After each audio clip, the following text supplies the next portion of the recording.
Hello, we're here and we're finally doing the dang thing. I have to share that I am anxious, excited, and scared, all in the best ways to begin serving the Lord through this space. Now, before I get into the details of the first intro episode, I couldn't begin before saying a thank you to the standfirmproductions team.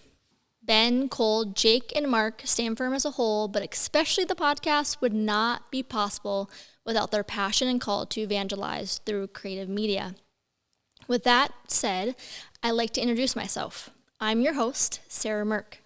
And as this show hopefully grows, you'll get to know me a little better here and there. But in case you're wondering, who in the heck am I? Well, you've come to the right episode. I was born and raised in North Dakota and grew up in Minot as a cradle Catholic to my two wonderful parents, my beautiful mother and my late father, who has gifted me the most precious gift of the Catholic faith. I'm the youngest of 10 in my family, which never leaves a dull moment. I graduated from Minot High in 2017, and during my junior year of high school, I met my husband Mason on the March for Life pilgrimage.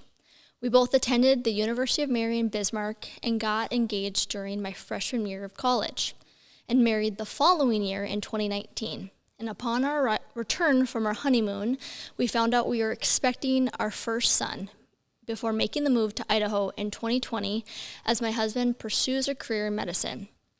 Now, in our 4 years of marriage, we have three beautiful, wild boys, Fulton, Peter, and George, and now reside in Minot as we wait upon my husband's graduation in May for his degree in osteopathic medicine. I don't think I'd do the first episode justice if I didn't talk about desires. The Lord has answered many desires of mine in my life, but not quite in the ways I ever thought he would, but has been a beautiful process of changing and shifting them to serve him in my very vocation.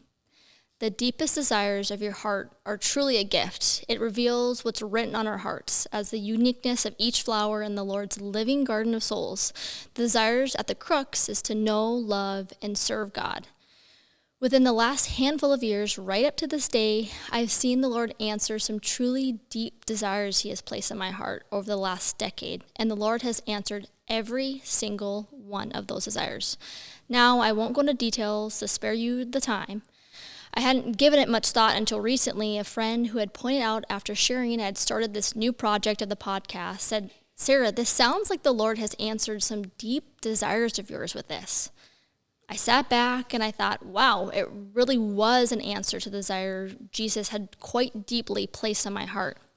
Then I began going down the list of desires I had as a 13-year-old girl and realized the Lord had answered each and every one of those I had in my life, differently yet more beautiful than I could have ever imagined for myself, while still giving me my ultimate dream of the vocation of being a wife and a mother, a handmaiden of our home, of Mason and Mai's domestic church. Through my own vocation, I have found joy even amidst hardship, suffering, and the crosses we have borne. That living out the Catholic faith has not been a set of rules, regulations, but has given me and my family a life of true freedom. Don't be fooled. The life of an aspiring saint is not a smooth or perfect path. Sometimes, even with all the baggage we carry, Christ still invites us in. This brings me to you today. The ultimate goal of this podcast is to walk with you in the faith, to sit down, chat about living a joyful and authentic life while being boldly Catholic, boldly in the way the Lord has called you in your vocation of marriage and family. I hope this can be a common meeting place to maybe laugh, cry, and grow in your vocation in this little corner of the World Wide Web. The Stand Firm team and I hope to be a companion in your call to sainthood, to break down the stereotype that the Catholic Church isn't just for the elderly and is very, very much alive. So stay tuned for upcoming episodes, and also let us know what you want to see and hear from us.